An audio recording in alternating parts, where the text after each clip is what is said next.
So hello everyone and welcome to the Foundation Center. Today we have a program called Building Strong Board Development Director Relationships, and I welcome all of you here in our in-house audience as well as our live stream audience.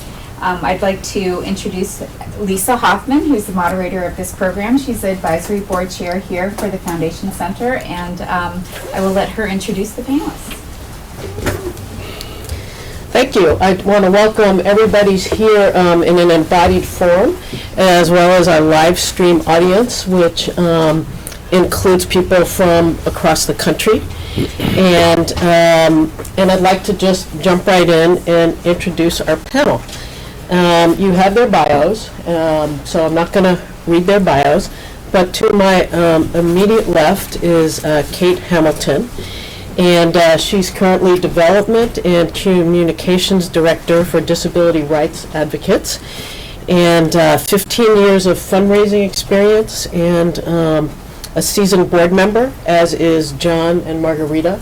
One of the reasons I chose them for this panel is we have multiple levels of experience that each will be able to speak from on our topic. And one of the things I love about Kate's background is she wrote her master's thesis on bringing nonprofits to scale. So if any of you are scaling up, you might want to talk to Kate after the program. Absolutely. And next to Kate is John Cunningham, who is Executive Director of the National AIDS Memorial Grove. It is an incredibly beautiful and serene place in Golden Gate Park that was created to remember and seed hope for people who've passed away from AIDS and their loved ones. And John has served on multiple boards in leadership capacities. He's been in the for-profit sector. He's been a development director. So in one person, we have executive director, development director, seasoned board member, and he's still alive to tell the tales. Multi-personality. That's right. And next to him is Margarita Gandia, who is a full-time nonprofit volunteer at this point in her life. Currently, she's on the board of the San Francisco Opera, and is also on the Founders Council of the Williams Institute at the UCLA School of Law. 15-year board member for the Grove, recently cycled off because in our drive for best practices we have instituted terms and term limits. She's still very closely involved, passionately involved, and she has also been on the board of the Horizons Foundation and numerous other boards. So thank you for joining us, and again, welcome to our live stream audience. I'd like to get a sense of who's here in the room. So for those, who's a development director here? Raise your hand. Okay, lots of development directors. How about a development officer, manager, major gifts? Okay. Board members? Okay. Any board chairs? Okay. And I'd like to just get a quick sense of organizations that are represented. So, so let's start with size. How many of you are with groups that are, say, budgets of less than $500,000? Okay. And how about 500,000 to $1 million? All right. Let's say $1.1 million to $2 million. Okay. And 2 million and 1 to 3. Let's say between 3 and 5. Over 5. So we've got a pretty good cross-section trending to, I'd say, $2 million and higher. And how many of you are with education groups? Okay. How about youth? Youth? Political, social justice, animals, especially cats. That's my bias. Have to get the cats in. What am I forgetting? Help me. Environment. Environment. Oh my God, environment. That's very, very important. What's that? Health. Health? How about spiritual groups? We have a good contingent from San Francisco Zen Center, but we'll meditate at the end of the program, not at the beginning. So welcome. So the way I think it's going to go today, and we'll find out how it goes in a minute, is I have questions that I've prepared for the panel that I'm going to pose, and we'll have some discussion. I'll probably ask some follow-up. You have cards, and what I'd like to invite you to do is write down your questions, and when we're done with the questions that I have to pose, I'll choose and ask questions that you've written down, and also what we get from our live stream audience. And I would really appreciate it if, unless you are tweeting about the program, you actually put your phones away, and you could consider it a respite. You consider it a retreat from being on call 24/7, and then you get to pay complete attention and participate in this discussion. And so I wanted to start by asking John and Kate, and then Margarita can add from her perspective, to tell us about your organizations, the size and mission, and anything else you feel would be helpful to our audience and this program, maybe the size of your board, for example. You want me to start? Sure. All right. So I, as Lisa mentioned, I'm the Development and Communications Director for Disability Rights Advocates. We're a nonprofit legal center that specializes in high-impact litigation on behalf of people with disabilities, and we do that across the country. Our budget is about $3.7 million, and DRA is an organization with a sort of unique business model in that we receive some fees for our legal work, and then we also do fundraising. So half of my work is talking about the great work we do via media, communications, et cetera, and half of my work is working with foundations, corporations, individuals, and our boards. We have 2 advisory boards and 1 governing board to raise money on behalf of the organization. Thank you. The Grove was actually created 25 years ago. This is our 25th anniversary. And for those of us that lived through it, 25 years ago, San Francisco had lost nearly 15,000 of its residents to HIV and AIDS. And there was a great social response, obviously, in San Francisco. And 10 years into the epidemic, when the Grove was created, there was a vision and need to identify a space where the lives lost would never be forgotten, and the story of the epidemic and what it was wrapped in will be forever inform future generations. So I've been in the organization about 7 years. We are currently just shy of $1 million budget. 7 years ago when I came in, we were at about $250,000, so we've gone through a fair amount, and I'll be chatting with you about scaling up of growth over that period of time. And also, 3 years ago, we modified our mission to basically really to state that the story will be known by future generations, because there are deep, deep lessons out of the epidemic, out of darkness and pain, but also great lessons that were derived from response and social justice and what it means to be an active member of community. Currently, our board is 13 individuals. We have 2 that are probably going to be onboarded relatively quickly. As Lisa said, a few years ago we instituted term limits, which I think is difficult at times, but healthy for an organization. And as some of you may know, it was a grassroots project that was really started to remember individuals. It became very, very clear very early on that process of coming together and joining together with others that were going through the same struggle and the pain as themselves created an amazing sense of healing. And then in 1996, through an act of Congress written by then Representative Pelosi, signed into law by President Clinton, it was designated as our nation's only memorial to HIV and AIDS. So we here in San Francisco are blessed that we have a federally designated memorial. One last thing regarding fundraising. The organization made a strategic decision in the very early days. Back in 25 years ago, funds that were coming from the federal government or even from state and local government with any kind of connection to AIDS were dearly needed in direct service providing.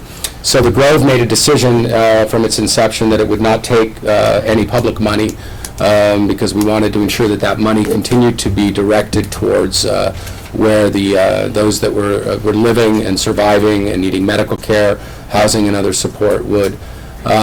Since that time, we've begun to look towards green parks money because we are nearly a 10-acre site.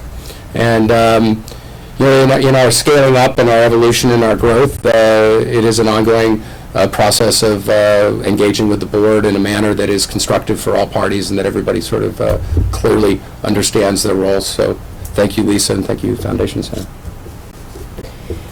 And I just wanted to mention that the way this workshop came into being was a beleaguered development director approached me last year, my last workshop of the year, and said, could you please do a program on how to create an effective relationship between board members and development directors, because it can be a little elusive at times. So I thank that person, and that's why we're here. So I wanted to direct my first question to Margarita and Kate, and John can of course jump in. And I wanted to ask you how you would describe the development, the development role of board members in general, and then the relationship between board members and development directors, and also board leadership and development directors. So maybe start with you, Maybe I Margarita? can start? Sure. I, of course, bring the point of view of a board member and at times a board chair to this question, and I believe very strongly that the role of the board member is a supporting role, is a very important role to support the initiatives of the development directors, that organizations where the development organization has a strong plan and a strong vision can then make very good use of board members to help with those efforts. And maybe not all board members are primarily directed towards fundraising, but it should be at a minimum the duty of every board member to serve as an ambassador to the organization and to explain to as many people as will listen what the purpose of what the organization is. It's wonderful to meet you. Would you like to join my board? I forgot to warn you what's going to happen. She's great. That's a great answer, and the answer that I think most development professionals would really love their board members to have when asked that question. Oftentimes, it doesn't work like that because fundraising can be a scary word for people who are just starting out on a board and are worried that fundraising means that they're going to be asked to call every single one of their contacts and squeeze money out of them until it's very, very uncomfortable. What I would say the role should look like is identifying the unique skills and interests of each individual board member and then matching those skills and interests with the needs of the organization in a way that helps elevate both the visibility of the organization and the revenue of the organization. And unfortunately, that means that you've got to kind of throw out the window cookie cutter board member job descriptions that say every board member is going to do X, Y, and Z, and means really careful listening and tailoring work that board members can and should be doing on behalf of the organization. And I just want to quickly tell a story about my work with a development committee chair, which was this tremendous man, my favorite board member ever, became the development committee chair, had very little experience, and he said, "Kate, the only way I know how to do this is to go on a listening tour with you." And I said, what does that mean? And he said, well, we're going to fly around the country. This was a national organization, and we're going to sit down with each board member, and we're going to ask them what they think the role of fundraising should be in the organization, what they think they have to offer, and how they want to participate, what they think's working, what they think isn't working. So bless him, we flew around the country and we had these conversations with every single board member. This was an organization in transition, and that listening tour gave us the information we needed to set a baseline, figure out where the organization was, figure out where every individual was, and then figure out where we needed to go and how those individuals could help us get there. I think both of you were right on target. I think that from a development director's role, and as Kate alluded to, it's important to meet the board member where they are.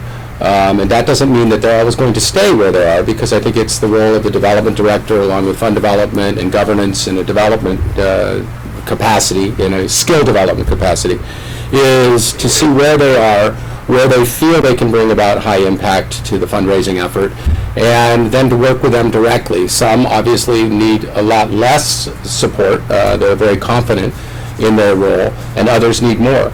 As I've come to learn as well, the relationship, this is very personal for most people, because they have a relationship with money.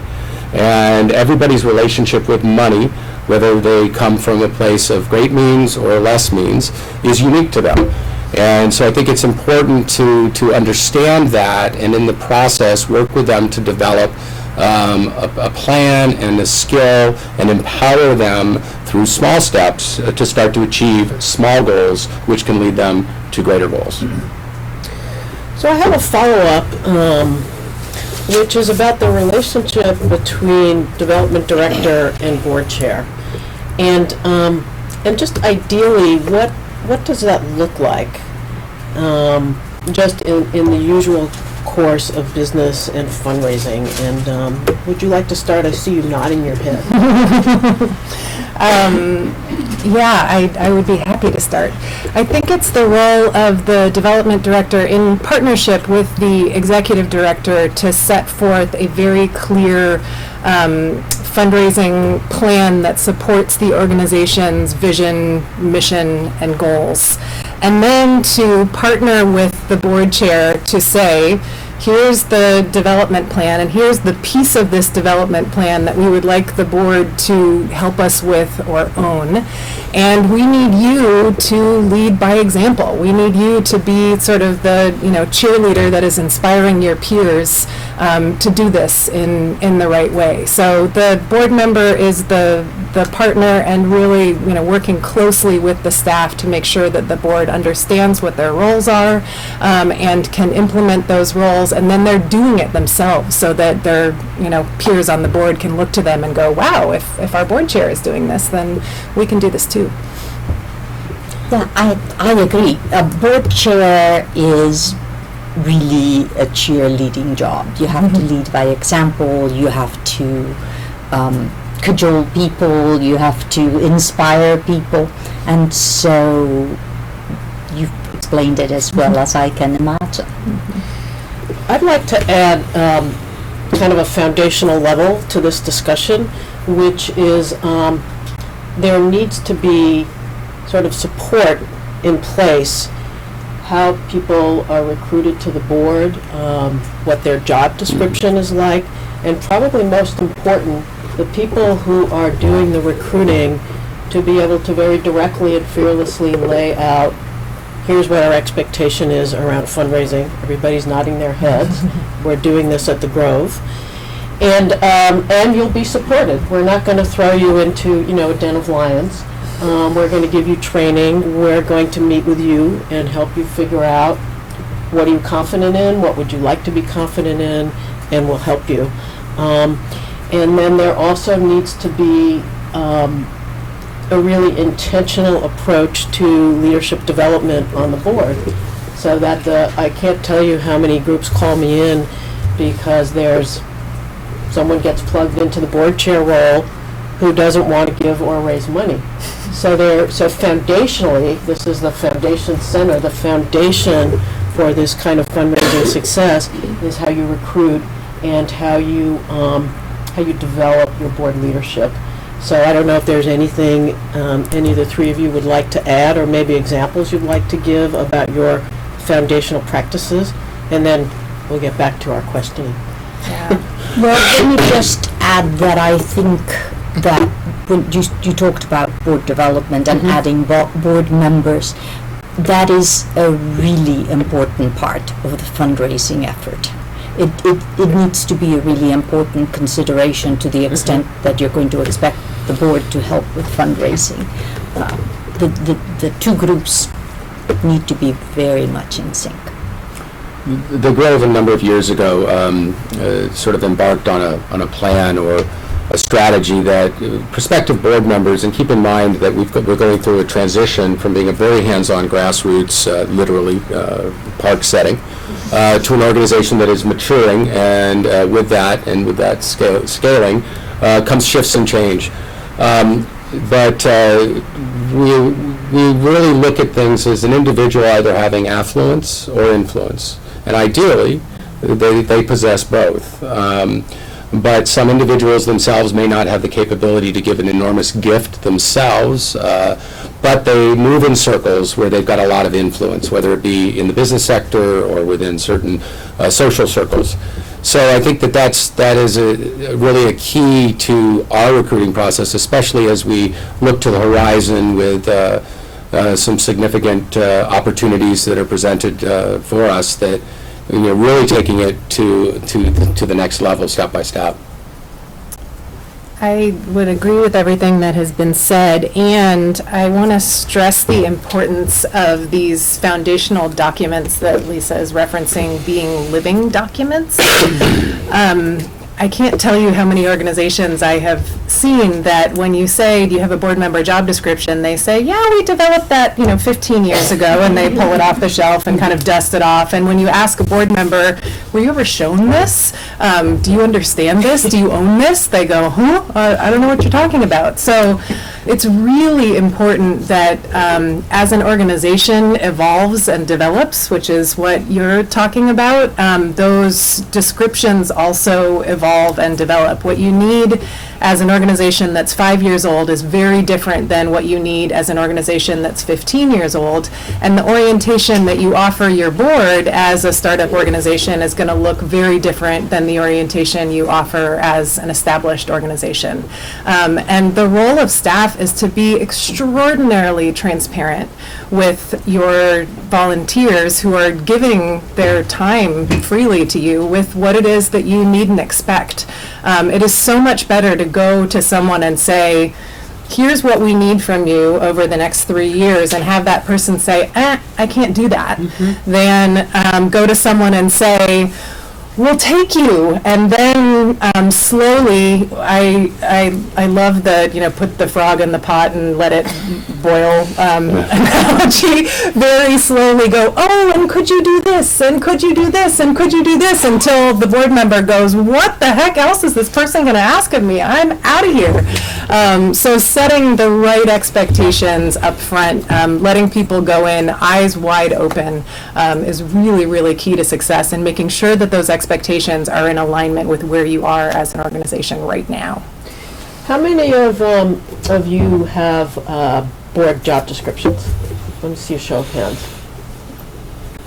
Okay, so most of you do. For those of you who aren't raising your hand, after this session, you can go into the library and you can pull off the shelf The Best of the Board Cafe by Jan Masoka, Fundraising for Social Change by Kim Klein, or Beyond Fundraising by Kay Sprinkle Grace, and they all have great examples of board job descriptions and annual fundraising agreements. Or you can email me, I can send you samples too. It is really important, and it is important that they're living documents. So these first few questions are kind of setting the table around roles in general, and then we're going to get into the topic at hand around building effective development director board relationships, what are the factors for doing that, and then what are the hindrances. And there will be audience involvement, don't worry. So what I wanted to ask next is, there's kind of the holy trinity of board member, board leadership, development director, and executive director. So I wanted to turn to the executive director's role both in development and in relationship to development director and board members. So maybe, John, can you take that one? I'm sure you have a thing or two to Sure, say about that. since I've worn all those hats and continue to actually wear all of them at the same time. So I obviously, as an executive director, at the end of the day, I'm measured on the financial success of the organization. So the buck stops with me, and thus also it requires that I effectively create, as has already been shared, a strategic fundraising plan that will lead the organization to hopefully a net positive at the end of the year. In doing so, I'm a firm believer of anything that gets measured gets done, so I think there needs to be a clear measurement matrix that's established for the organization, and that's also established for board, and that the board helps to set that for themselves as to how they fit into it. And I think that there's a component of this that also needs to get slotted in, and that's where your finance chair and your finance committee come in. Obviously, the finance chair and the finance committee, in conjunction with myself and the executive and the board chair, work on a budget and create a budget, and then the board approves the budget. Far too often, the board approves a budget that they have no idea what's really inside the budget, and most importantly, they don't oftentimes even know then what their role is in what they just approved. Right. And it becomes a bad cop scenario where midway through the year, the board doesn't understand that they approved something that was very clear that they had a significant role in. So I think it's important that it is upfront when onboarding and on an annual basis, that when you're developing a budget and you're presenting it to the board, that the finance chair really walks them through, and it's really presented in a way that they can understand, and that they take it in bite-sized pieces, and they can see where their opportunities for engagement are. And then working with as Kate and Marguerite have already said, with the board chair, to ensure that the board chair continues to set and hold the board to expectations, and if there's a difficulty or a struggle happening within the body, to reach to those that perhaps have the skill to assist those board members in meeting their objective. And that can be one-on-one individual fundraising plans that help the board looking at where there's skill set development that's necessary, teaming and partnering board members with other board members, focusing them in areas that are of comfort for them. I have a brief example. Last year we brought on a new board member who had recently retired, was on a fixed income, and when he was looking at the give or get for the organization, he called me and had some concern as to whether he felt he was going to be able to achieve that. And it's not an enormous number. And so, I spoke with him about the various conduits or buckets that he could work within. And so he chose to work within reaching to his community around AIDS Walk. And lo and behold, the give and get is like $2,500, and lo and behold, at the end of the day, he raised nearly $10,000 through the AIDS Walk. And so it's also celebrating those successes in front of the peers, because I tend to run by one of Covey's models. When positive performance is measured, recognized, and rewarded, it is repeated, and when repeated, it becomes habit. And for me, as the leader of the organization, I want to try to find the positive steps, the positive activities, and the positive outcomes, and celebrate those successes, because everybody wants to be acknowledged. So, celebrating this individual and their achievement, others followed him and overachieved their own goals. So I guess that's a long way around it, but cheerleader, measure, yeah. So maybe, Margarita, what would you add to the ED's role in fundraising, both in and of itself, the role, and in relationship to development director? How does the ED have the development director's back, for example? Well, the ED sets the strategy, comes up with the budget, selects the development director. The ED is ultimately responsible, and the organizations essentially hold the ED responsible. So I think John said it longer than that. Gave us a lot of useful information in the process, but that's where the responsibility lies. And I know you're a lead fundraiser for the organization, so you are out there asking, and I know you have been as board member, and you still are as a volunteer. So I wonder, Kate, what your voice is around the ED role, both in and of itself in relationship to development director and board. Yeah, well, I think there are some things that all EDs have to do. Holder of the mission, holder of the vision, and the one who is managing the board and managing the staff. So the ED has this interesting role of both managing up to the board of directors and managing down to the staff. So those, happen with all executive directors. They're very, very important roles. But each executive director that I've come into contact with has a different role in fundraising based on who that unique person is. Some EDs, and I love working with them, are frontline fundraisers, and they are out there pounding the pavement. They're making the asks. Some EDs, the ED that I work with right now, he hates asking for money. He won't do it. And that's fine. I mean, it's really okay because we have a lot of other askers in the organization. And I can have Larry talk in the most compelling way about who we are and what we do, and then I can partner with him and go in and make the ask afterwards. And that is more than fine.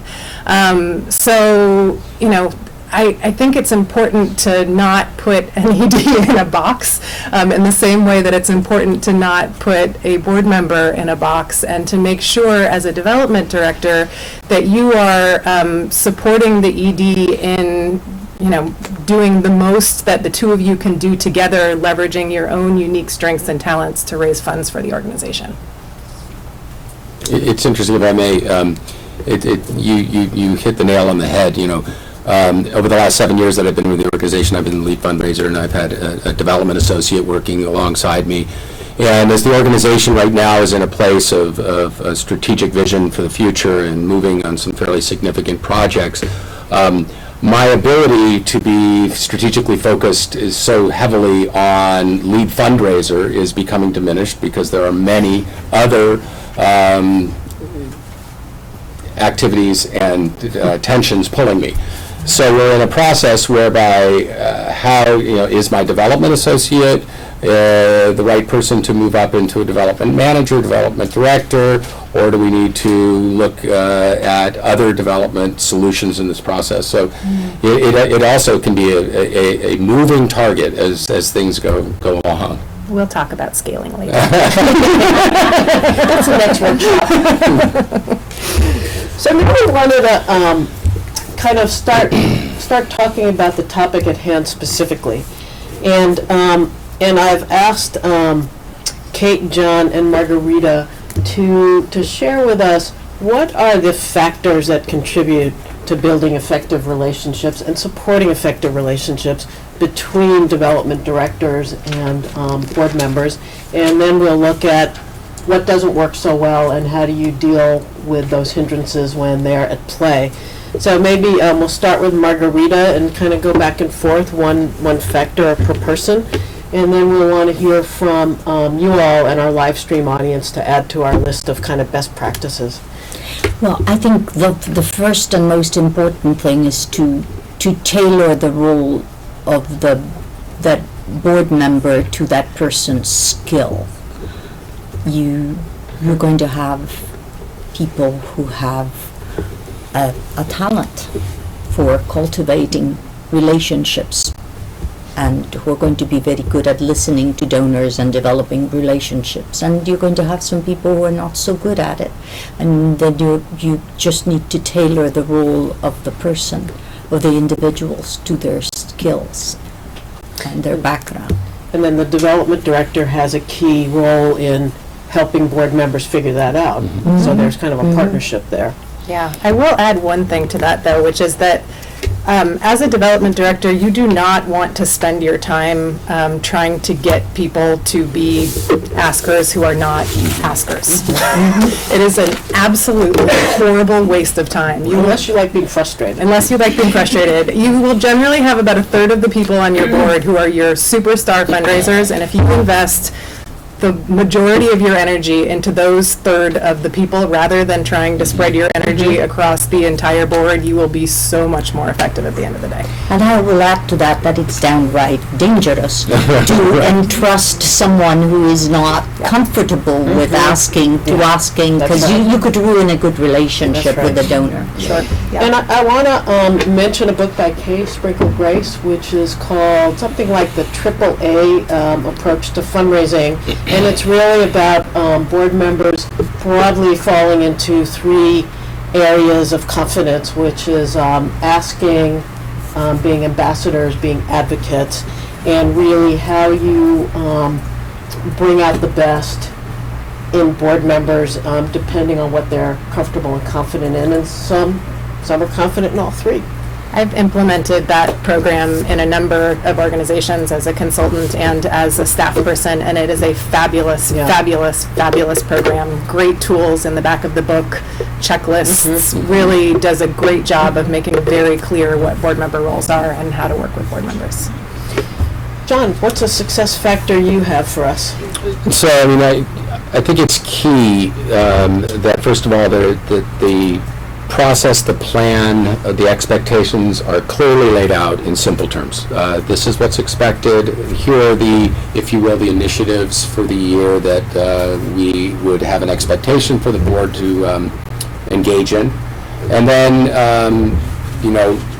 establish SMART goals, specific, measurable, attainable, results-oriented, and time-bound, so that you're really able to measure how they are doing, because you will not know if a board member is struggling unless you're sort of measuring what the success looks like, because then that gives the opportunity to engage with board chair, development director in helping the individual along the way. But I think also, as has just been shared, it's certainly the 80-20 rule. I mean, 20% of your board is going to bring in 80% of the results when it comes to fundraising. And that's just, if you can get it to, 60-40, that's great. But I think that depending upon the organization, that's just sort of the reality. And then also, I think that it's important to really strategically focus each individual in an area that is comfortable for them and that they can achieve results. As has been said, some board members are very, very uncomfortable with doing the ask, but they may be the best one to tell the story. They just can't get from the story to the ask. And that's where the development director can come in and really help them, because if they have got a compelling story around the mission and the vision of the organization that will hit squarely with a donor, the development director as a staff person may not have that story and could not articulate the story in a manner that would resonate for the donor. So I think that there's a great opportunity to play off each other and with each other now. So having clear expectations and goals, you mentioned SMART goals, are part of the foundation that then enables a development director to work effectively with board members, because you both know kind of what the playing field is. What's a factor you would share with us, Kate? Trust. Establishing trust, with your board members as a staff person. You are asking people to share their contacts. You are asking people to, speak from their hearts. This is, really, important sort of raw stuff. And in order to establish that trust, you need to be really good at listening, and you need to be really good at follow through, doing what you say you're going to do when you say you're going to do it.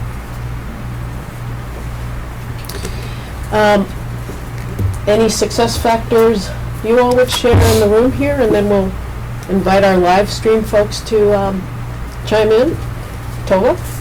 One way we got almost everyone on the board to do some fundraising was we had a meeting with the board chair who was concerned about whether we would meet our budget, and we came up with the idea that we would challenge the board to raise $20,000 in 1 month, in the month of October. We called it the Fall Harvest Campaign, board campaign.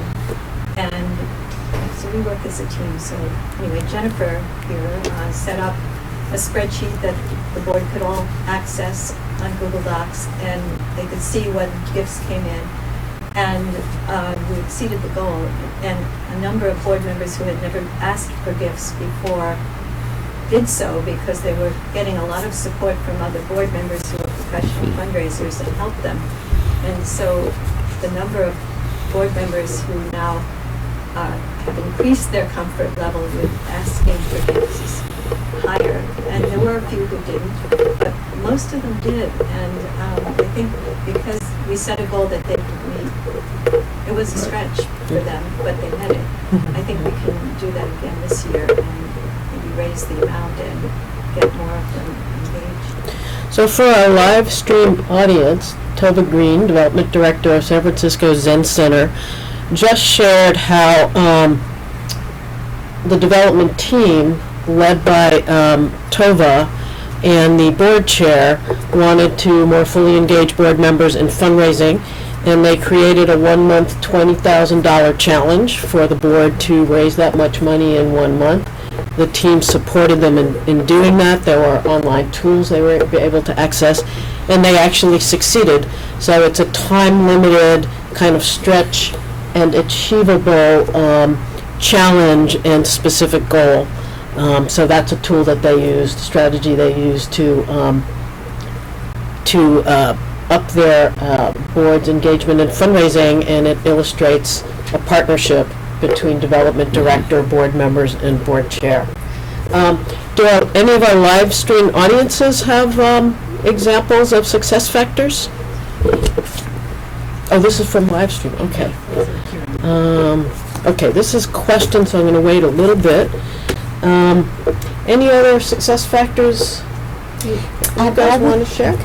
I would take it back to the idea that if the development director has to have make it clear what's needed from the board, from the point of view of the recruitment of new board members. If you're trying to increase your individual giving, that's going to be a different focus that if you're looking at corporate giving, you're going to look for people with contacts in the corporate world, and so there needs to be that relationship there to a strategy to how you're going to recruit board members.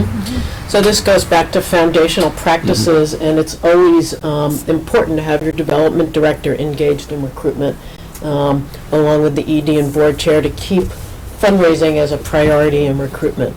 I think you wanted to add something. Yeah, I Kate? did, and that is training and resources. So I think it's important to, on a pretty regular basis, figure out what kind of skills and what kind of tools your board members feel like they need in order to be successful in fulfilling their roles, and then to be able to offer those things. So if your board members want to have, business cards that have their names on them that they can hand out to folks, a video that they can easily access so they can show people your mission in a really visual way, training in how to compellingly tell an essential story about your organization. Those kinds of things are really important for board members to have and feel comfortable with, and they're things that you as a staff can pretty easily prepare them to be able to do.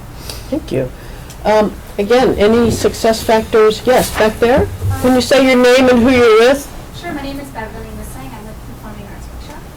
And one success factor that we've done, not to toot my own horn, but I've had a board chair say, Beverly does a great job of supporting board members in their fundraising, one-on-one and to the larger group during board meetings, and that's been really helpful. So Beverly, for our live stream audience of Performing Arts Workshop, is promoted at board meetings by board members, by the board chair, as being available to work individually with board members. I was once, when I was a development director, promoted by the board chair as being a board babysitter during our campaign season. So he offered me to go sit with board members so they would make their fundraising calls. which was a lot of fun for me, I have to say. Okay, so now we're going to turn to the opposite list and both create a list and do a little shared problem solving. What are common hindrances you've seen to effective development director board relationships? So we'll make a list and then we'll have you vote on the most common issues, and then we'll put our heads together. How do you solve them? And how do you make sure with your foundational best practices that they don't come up in the first place? So anyone want to start? Hindrances to effective development director board relationships?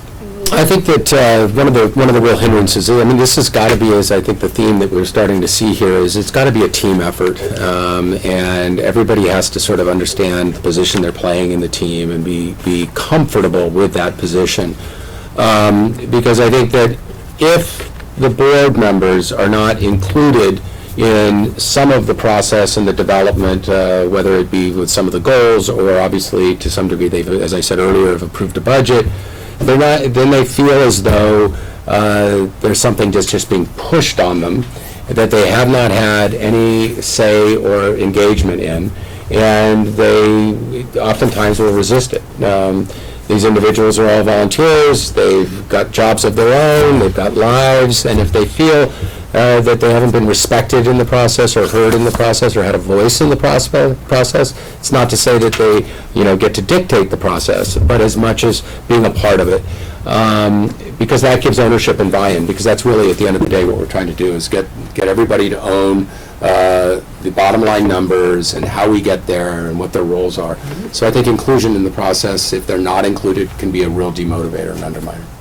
Okay. Other hindrances? I've seen with very negative results, board members try to use guilt, make people who haven't brought in money feel bad, and that's clearly doesn't work. You can get a bit of an exodus from the board if you try that.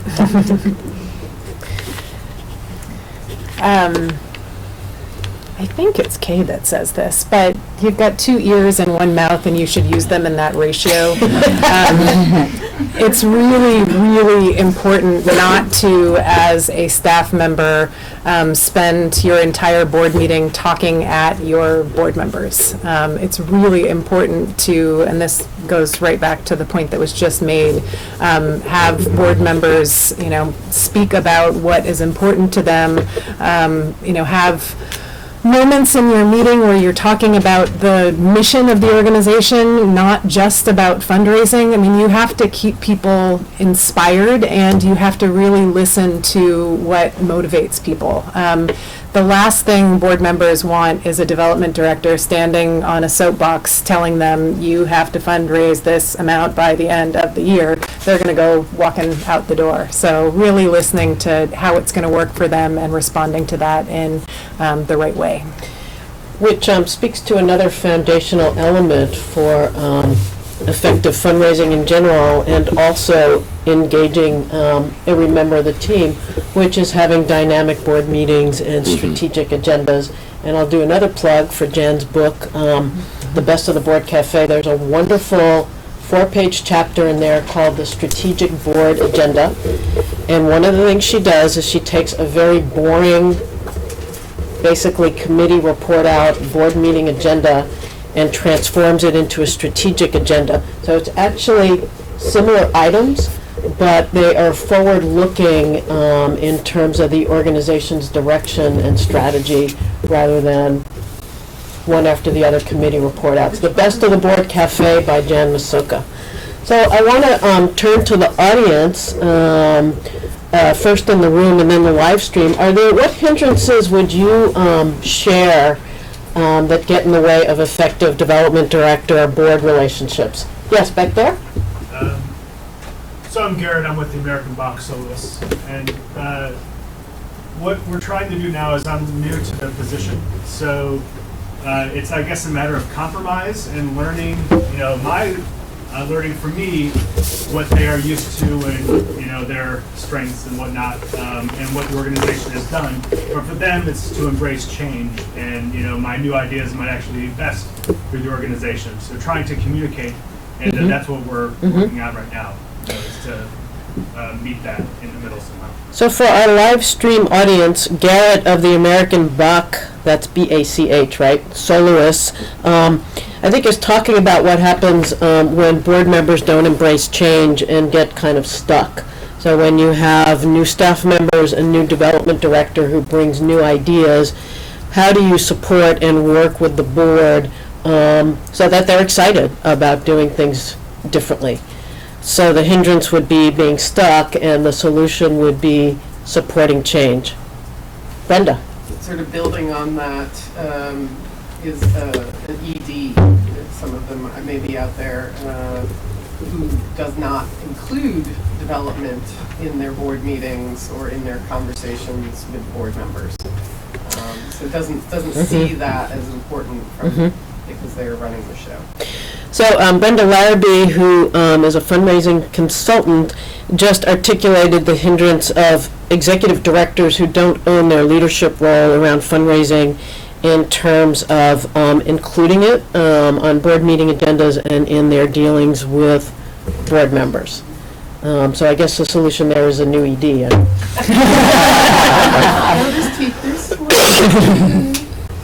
Yes, back there? Hi, I'm Christine Farron, I'm with COISA, and I'm piggybacking on that in that it's, sometimes I feel that the hindrance is when there isn't a good communication channel with board members who are outside of my development committee. So the board members who've chosen to serve on my committee, I communicate with regularly.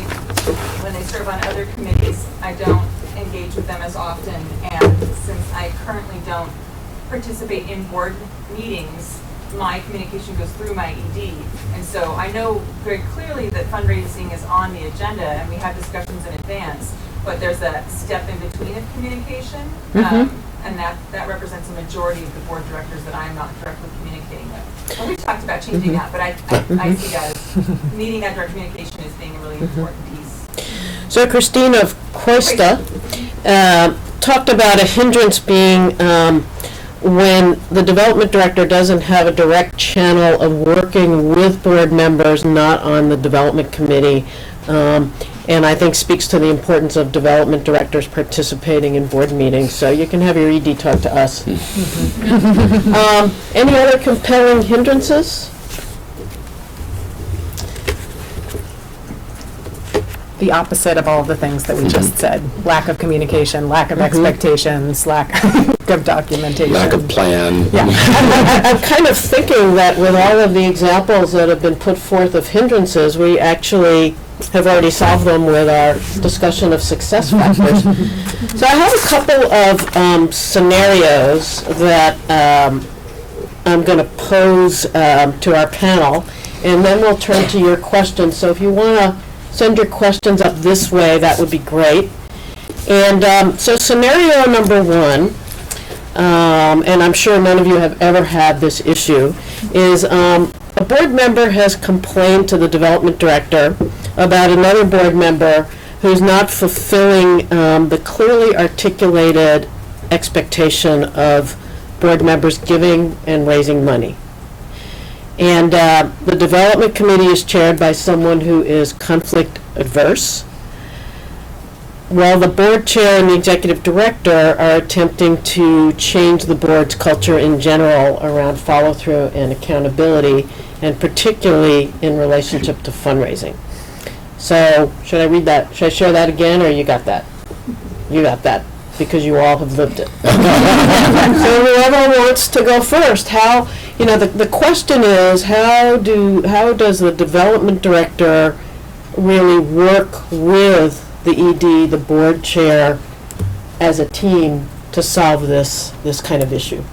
I'll take that. So I have to just offer this anecdote because I think it's funny. As a development director, you are often involved in board members telling you confidential things about other board members. And I was in the middle of some really hairy situation like this, and a board member pulled me aside and said, "Kate, if you ever decide that you want a different career, I think I've got a really good career path for you. And I said, what's that? He said, I think you'd be really good at creating peace in the Middle East. So that to say that you do really have to be a diplomat in situations like this in a very delicate way. But the way that I would handle this is ideally point to some way that you already have established to evaluate board member performance on an annual basis. Ideally, you've got your board expectations, you've got board job descriptions, you've got your AAA survey that each board member has filled out, and then every year, your development committee chair, or if that person is risk adverse, your board chair and your executive director are sitting down with each board member and going, okay, here are the things you said you were going to do. How did you do? What can we do next year to make things work better, et cetera, et cetera. So when that board member comes to you, you can say, thanks so much for bringing this up. We're going to be doing these evaluations. We'll be sure to, bring that up in the evaluation. You can kind of point to a process. And then also, you know your board well enough, ideally, to know that this person is buddies with this person, and maybe their buddy could talk to them and, find out a little bit more about what kind of barriers they're experiencing, et cetera, et cetera. But ideally, point to a process so you can sort of get yourself out of the middle of it.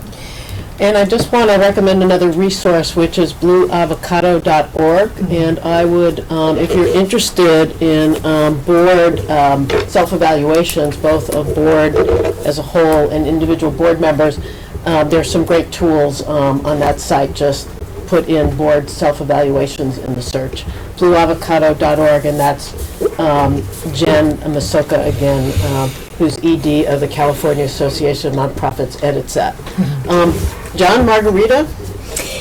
Well, I'm putting on my board chair and board member hat. I think board as organizations and board chairs just need to discourage that behavior.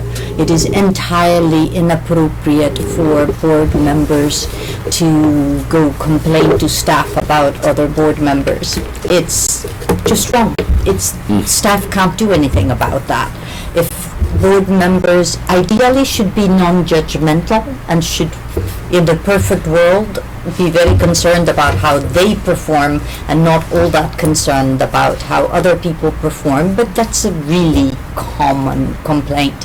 And it's the job of the board chair to discourage that kind of behavior. There's a great article on board culture that really has a focus on the board chair as essential to setting board culture.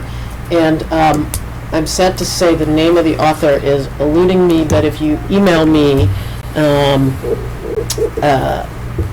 you can give me your business card and just write board culture. I'll send you the article because it is really, really well done, unless I remember the person's name by the end of the program. I think on this, if I may, I think that, there's several different issues here. The fact that we have a board development chair who is conflict adverse, so it seems as though there's an abdicating of responsibility by that individual. So you've got that issue to focus on, and then you also have the potential of this board member that's not meeting standards or pulling their own weight. And then you've got the third board member that is decided to interject themselves into the middle of all of it.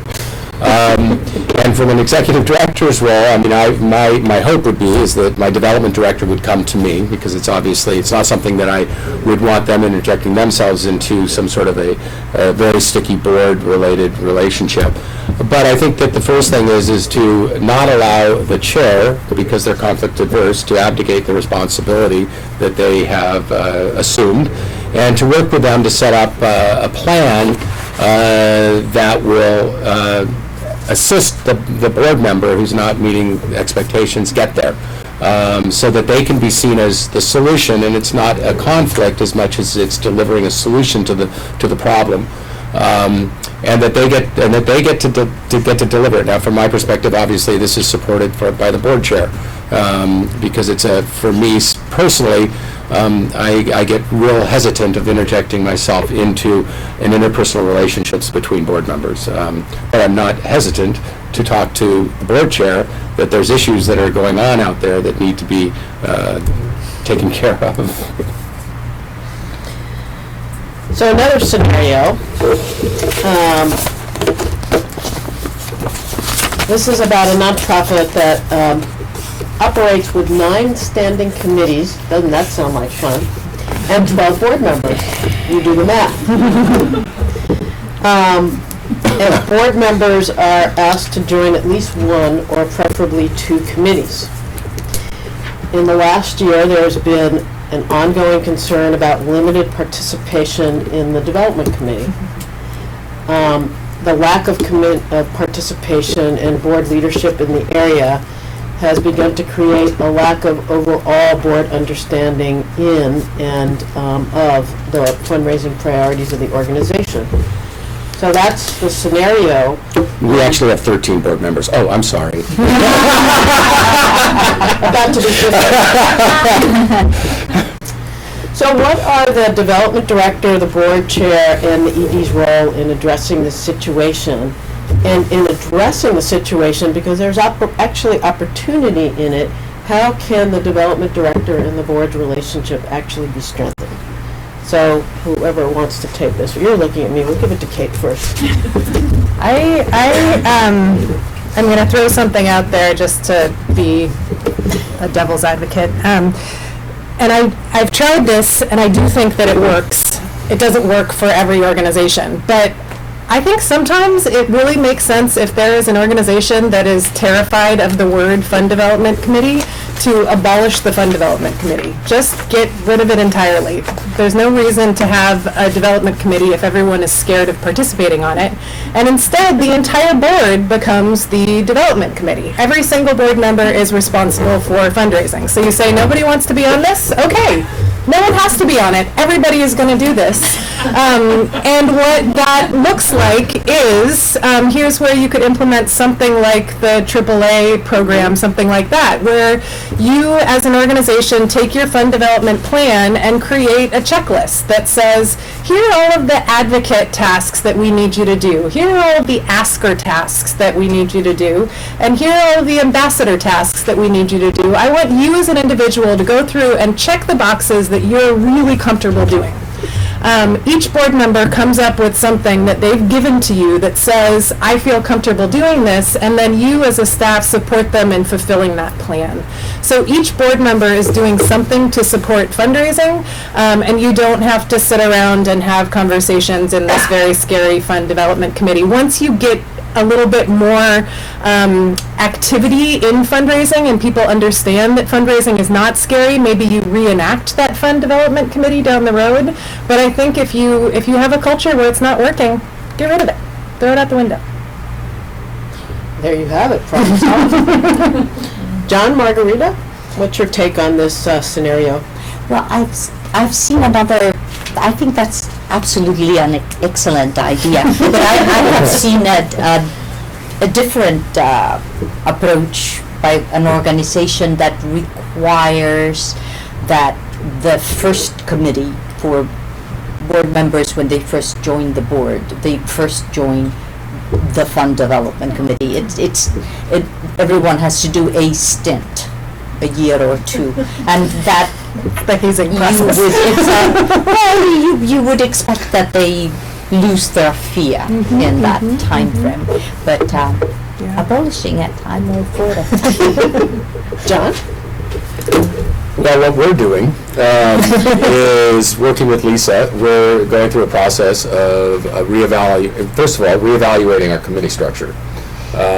Because of course, if there's other fun committees to be involved in, obviously board members will join us first, and then unfortunately fund development gets left by the sideline. But I agree that with Kate that if it's not working and it's not a productive use of staff time, board time, is to abolish it and figure out how you can accomplish the same results in a different way. I've been thinking about that to some degree, executive committee could also play a component role in this, then taking it to the full board, so that there, at least from the leadership perspective, there is ample time and focus and attention put on it at that leadership role, and then brought to to the full board as well. How many of you have development committees? That's most for our live stream audience. And how many of you feel they're functioning well? Okay, that's about half for the live stream Oh, audience. you're generous. Okay, a third. Nancy, Can this I is, sh- oh. yeah, please. Can I share that our board, we were struggling a little bit with our development committee, and about 2 months into that struggle, we decided, it was around the holidays, we decided to celebrate our development committee. And I do think that in celebrating and acknowledging the work that we had all been doing, that, I'm sure there were a lot of other factors involved, but it really kind of turned it around, and we didn't use that one committee time, that meeting, for business as usual, but we really just enjoyed each other. And so We went out to dinner. we went out to dinner, yeah. So anyway, we've started. Our committee's gotten much more fun, and we're turning people away. Okay, so for the live stream audience, this was Nancy Petrin, who's individual giving manager at San Francisco Zen Center, and their development committee, they felt it could have been working more effectively. So what they did is had a meeting where they celebrated the development committee, went out to dinner, and it sounds like instituted a level of fun in the fundraising committee, and that's working. Yeah. That's working. And we have one of the chairs of the development committee here who is nodding his head for the live stream audience, so that's a good thing. Anything you want to add, Dennis? This is Dennis McNally on the board of San Francisco Zen Center. Chair of our development. Chair of Development Committee. Well, I'm co-chair, I'm the bad cop. My good cop couldn't make it today. No, I mean, I do think that dinner really signaled a shift, for one meeting, quote meeting, we just ate and drank and just talked with each other. And just relating to each other's people instead of, tensely being on a committee that's, that has a lot of expectations of it. And I don't know, we've added a couple of people that have really good energy, and for whatever reason, it certainly feels dramatically better in the last year, say. So what Dennis is saying is that the development committee connecting as people and enjoying each other really helped its functioning, as well as adding a couple of people who have enhanced that energetic. And I wondered, wanted to ask our panelists to speak to kind of the grease that personal relationships are, both within a development committee, on a board, and between development director, staff, and board, and how do you accomplish that, other than going bowling together? Well, I'll give an example from the National AIDS Memorial, but not the Development Committee, because more difficult than getting people on the Development Committee can be to get people into things like the Finance Committee. And so for years, the Finance Committee met over lunch.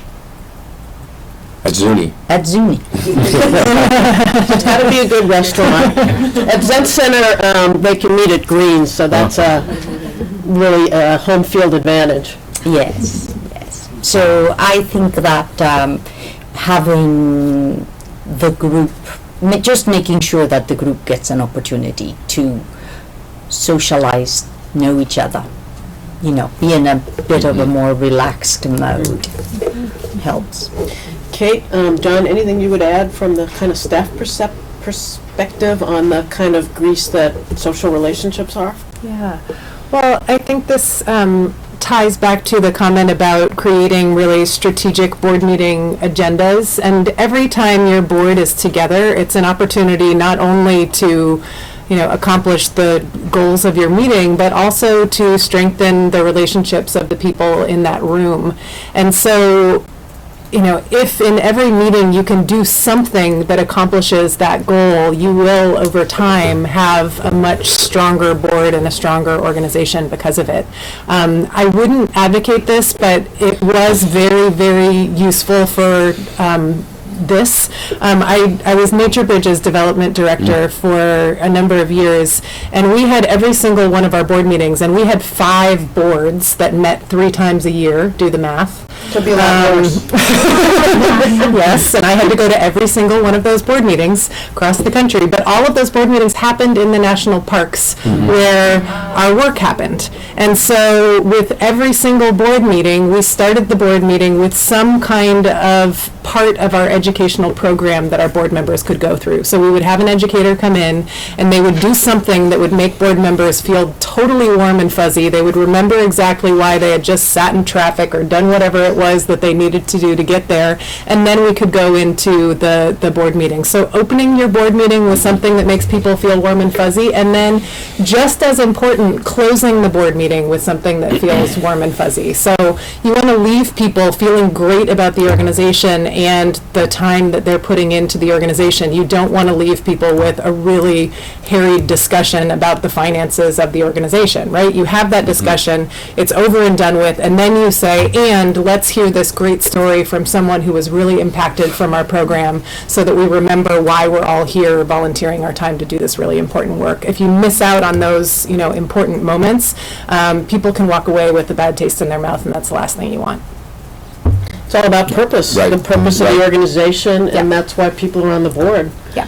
Not to listen to finance reports, that's part of Right. their role. Right, it's the why are we here? Why did you come here? There's obviously a personal, heartfelt connection. I mean, everybody here in this room and that's streaming, is doing something of deep value for their community and for those that reside there. And I think it's important, a board member joins, and in the first meeting or two, they remember why they're there. And then you can go into the next year, and it's all this business, the arduous, debate. And so I think, we oftentimes open up with a spiritual moment, something, from the heart. Obviously, we're a memorial, and there are a lot of those that are available to us. We do periodically have board meetings in the memorial. And I think that, again, can ground people. It's being grounded in why we're doing what we're doing. So a few questions from our live stream audience. We have not forgotten you. The first one, and again, let's try and calibrate our discussion to effective development director board member relationships. What are your thoughts on board members helping to create the development plan? So, I have some thoughts on this. I do. I always ask for buy-in when I create a development plan from my board members. So what that looks like is I talk to the executive director, we put together a development plan that we feel really good about, and then we bring that plan first to the development committee chair and say, hey, here's the development committee plan that we're thinking about.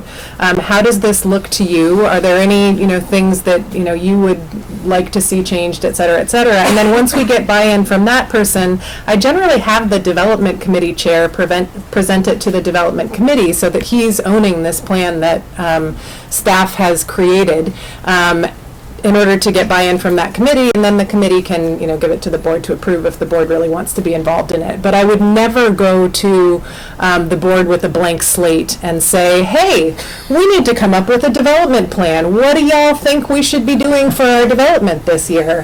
Because Tournament. yes, you will inevitably end up doing, 5 golf tournaments and 15 cocktail parties, and you will be tearing your hair out, and you will not be raising money. So, you are, as the staff person, are responsible for doing the laboring work of thinking about what is best, and then board members can help you, hone and bring, their unique skills to the table to, guide you and make sure that you're not missing anything. John, Margarita, anything to add? Amen. Absolutely. It's just a bad idea. I was blessed to have Margarita both as development chair as well as the chair of the board.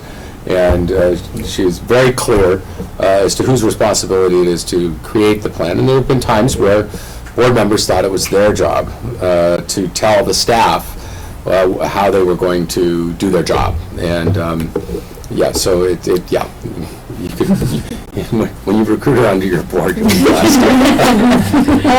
Yes, we have a comment back there, question? I wanted to ask if you could say a little bit more about balancing board involvement when you're asking the board to get involved in this way and to help you achieve these fundraising goals.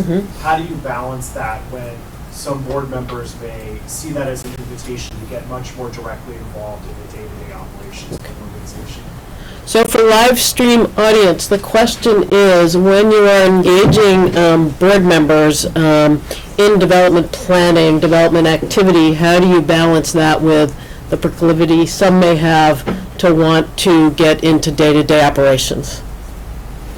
I think this, I know I've mentioned it a couple times, but I really do think that it's a really useful tool. If you as an organization can come up with a list of ways that board members can support your fundraising, that is a gift to board members.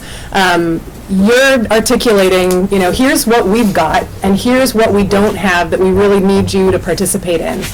If you can create that list and then allow board members to, select things from that list that work for them, you avoid the, great, I am involved in fundraising. That means that I want to, start governing your organization in ways that are inappropriate. So if you can, come up with something that is, big enough that it feels like they have a lot of good choices, but small enough so that they're not doing things that are, inappropriate and outside of their role, that can be a really, really useful tool. And again, that's Kay's AAA program. Okay. So another question from our live stream participants. Can you give an example or two how you utilized a board member's strength that is not directly in raising money? What other skill did they offer, and how did you engage them? Well, I can use an example. We had a board member. Obviously, our organization has a very large volunteer component to it, and we like to have at least one member on the board that is representative of that volunteer group. And this individual, just never thought that he could ever raise $1. But he had a friend that worked for a very large real estate firm in San Francisco, and so he asked me how it would go about that they may be interested in supporting some of our programs. And so he cultivated that relationship, and that relationship bore fruit for 3 or 4 years of sponsoring the program that he is deeply and heartfelt connected to, which is the volunteer nature of the Grove. And so he felt great satisfaction and accomplishment, and it was a relationship that I myself would not have been able to go out and uncover.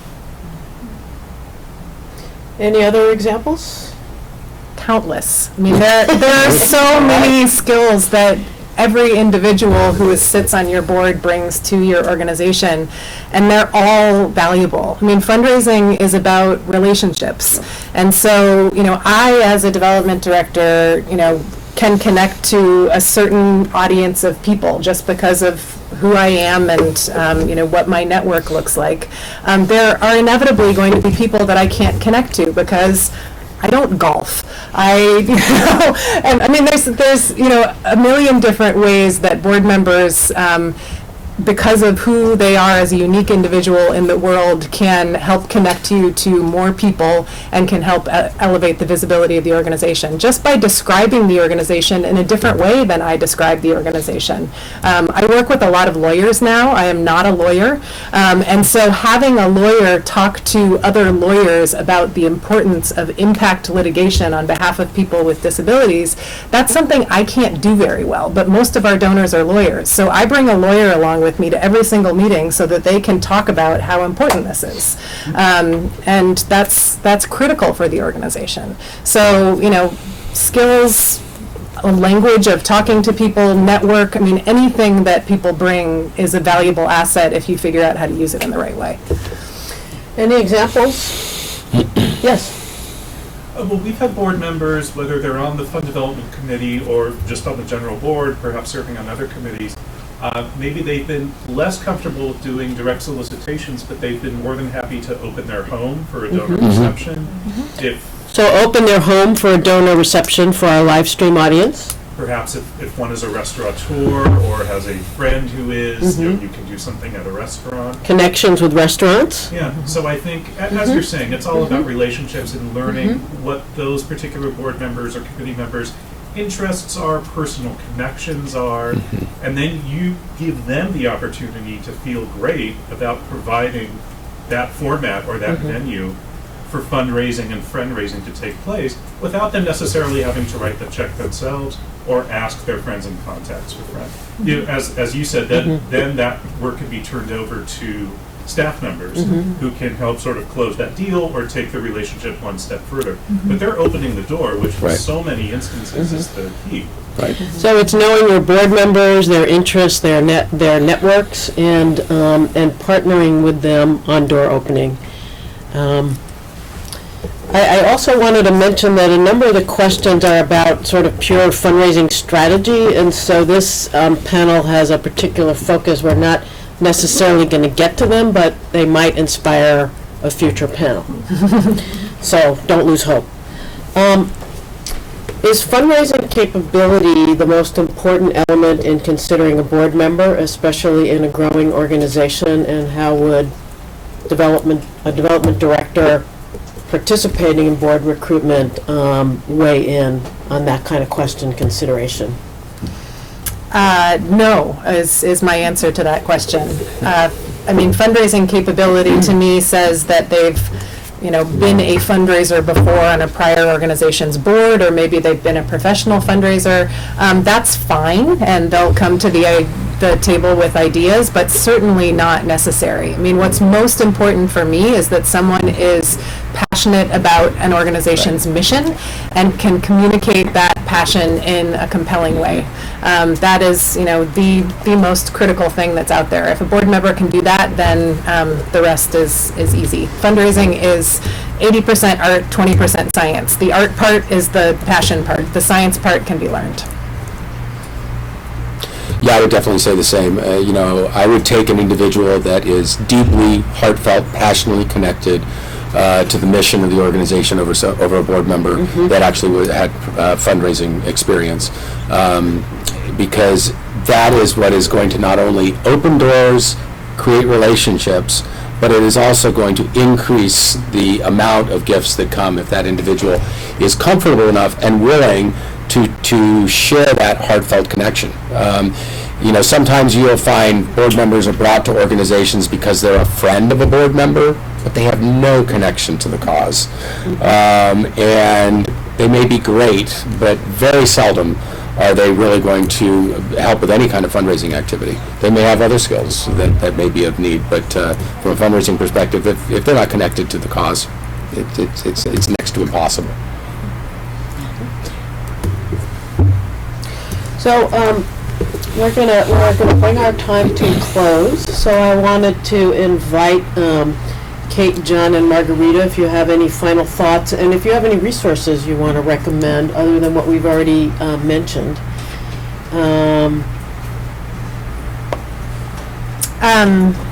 The one resource I will mention that I haven't mentioned yet is a book called Relation Shift.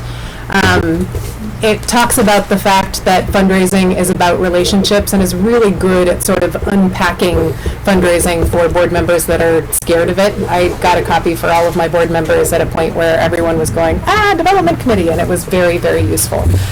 We had conversations about it. And I love thinking about this stuff and talking about it. So if any of you want to continue the conversation, feel free to contact me afterwards. AAA by Kay Sprinkle Grace is a great book, so I'll plug that as well. You know, from my own personal perspective, as we alluded to, I think it plays out the same for us as development professionals as it does for a board member, is just to make sure that for ourselves that you keep things in perspective. You put things in component parts. You don't try to eat the entire meal in one bite, because there, again, just like with board members, it can become completely daunting and overwhelming for us. And so I think that's where putting together a plan, having a roadmap. I love, if we fail to plan, we plan to fail. So I think that's really key, because that, for me, will help my first cup of coffee in the morning to be quiet and zenful. When it's not, and it's all of the noise that's out there, that's not in any way in any kind of order, then it becomes very difficult for me, and it becomes very difficult for me to convey a sense of empowerment and confidence to the board. I'm just going to bring up something Kate brought up earlier as it applies to a development director, just because we haven't said it yet, that it is really important for board members to, as they perform their role in development, and that is the importance of listening, that an insight into what motivates a donor or a potential donor is absolutely invaluable to the organization. And so when a board member engages in a conversation with someone who has some relationship to the organization and really listens and pays attention and gains an understanding of what could motivate that person to give or to give more, and then passes that information on, even if that one person is not going to do an ask, the organization has gained a great deal. So I think that would be part of the training of board members, to make sure that they understand how important it is for them to listen. Thank you. I want to thank each of our panelists for your time, your experience, your wisdom, and all of you in our live stream audience. We're not a program if we don't have participants. And I think the next thing that I'm doing is on May 12th, and it's another panel discussion about kind of considering major gift officers staff-driven fundraising as opposed to volunteer or hybrid. And so far we have the ACLU who's going to be on this panel, and still recruiting the others, so stay tuned. And I have an email list, so if you want emails from me about these kind of programs, just give me your business card. You won't get too many because I don't want to fill your address, your inbox. So thank you, and see you next time.